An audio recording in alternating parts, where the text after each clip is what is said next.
يا مساء النور والهنا عليكم. النهارده من نص كيلو فراخ بانيه هنعمل اكل تحفه تحفه. ده نص كيلو فراخ بانيه رشيته بالفلفل والملح على الجنبين. ده طبق مشروم قطعته حلقات زي ما وريتكم كده سميكه.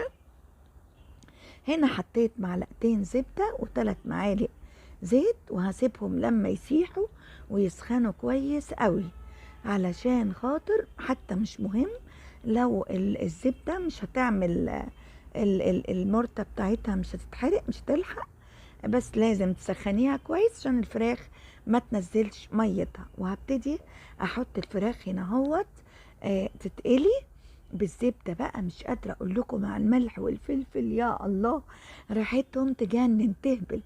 فهحطهم لحد ما يبقى لونهم ذهبي جميل كده، وهبتدي اطلعهم بقى.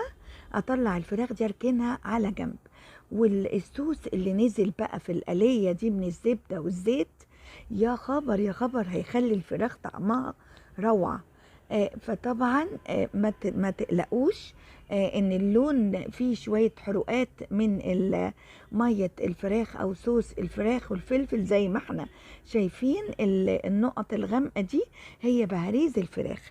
هنا انا بشرت بصلاية متوسطة، وحطيت مكعب زبدة صغير كمان فوق الزيت والزبدة اللي قليت فيهم الفراخ فوقهم، وبقلبهم لحد ما يبقى لونهم ذهبي، مش يبقى لونهم بني. خلوا بالكم يبقى لون البصلة المبشورة ذهبي. واللي ما زي اللون ده، واللي ما بتحبش الفراخ البصل في الاكل، تبقى تضربه في الخلاط او تبشره وتاخد ميته بس، وتحمر الفطر وتحط المية بتاعت البصل بعد ما الفطر يتحمر. هنا بعد ما حمرت البصلة للون اللي انا عايزاه حطيت الفطر، هقلب فيه بتاع 3 4 دقايق.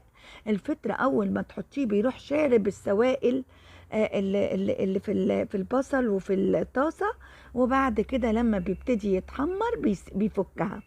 هنا انا حطيت كوباية يا جماعة من صوص الدوموجلاس. ده علب بتتباع في السوبر ماركت باودر، بدوب معلقة كبيرة منه في كوباية شوربة، او هي اتقطعت مني وانا بحطها. وحطيت كوباية شوربة تاني، يعني حتى كوبايتين، كوباية مدوبة فيها معلقة دمجلاس وكوباية شوربة تانية. وهنا حطيت معلقة عسل اسود عشان تديني طعم كده هي مش هتسكره، بس هتديني طعم طعم كده في البيكاتا بتاعتي. وصوص الدومجلاس ده بيبقى بودر يا جماعة، وبيبقى داخله زي النشا، فهو اللي بيعمل الربط. يعني انت لو ما عندكيش صوص الدومجلاس هتعملي ايه بقى؟ هتدوبي في الشوربة معلقة دقيق، او هتحطي مع الصوص الفراخ ده معلقة دقيق وتقلبيها، او تحمري معلقة دقيق في الزبدة اللي هتحطي فيها البصل.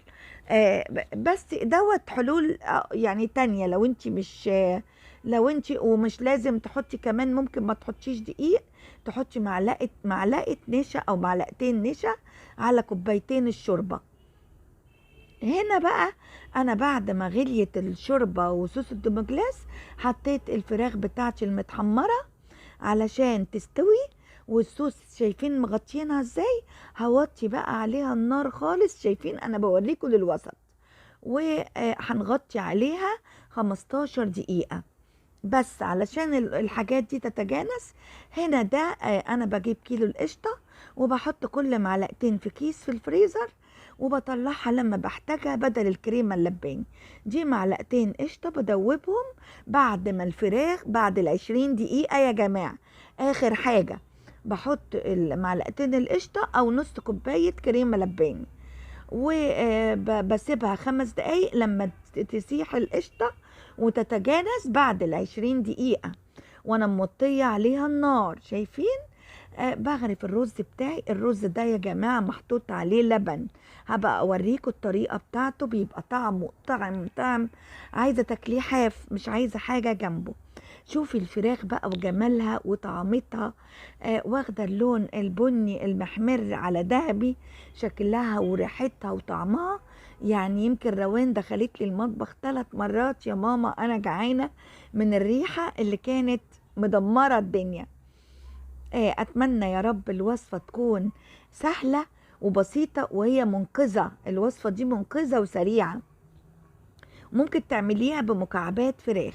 اتمنى يا رب تكونوا انبسطتوا معايا، ويا ريت يا ريت تشرفوني بلايك وسبسكرايب، ووجودكم معايا في القناة بيشرفني وبيسعدني، وتشجيعكم ليا بيديني طاقة ان انا اقدر اكمل. متشكرة قوي لذوقكم، ومتشكرة قوي لحسن متابعتكم.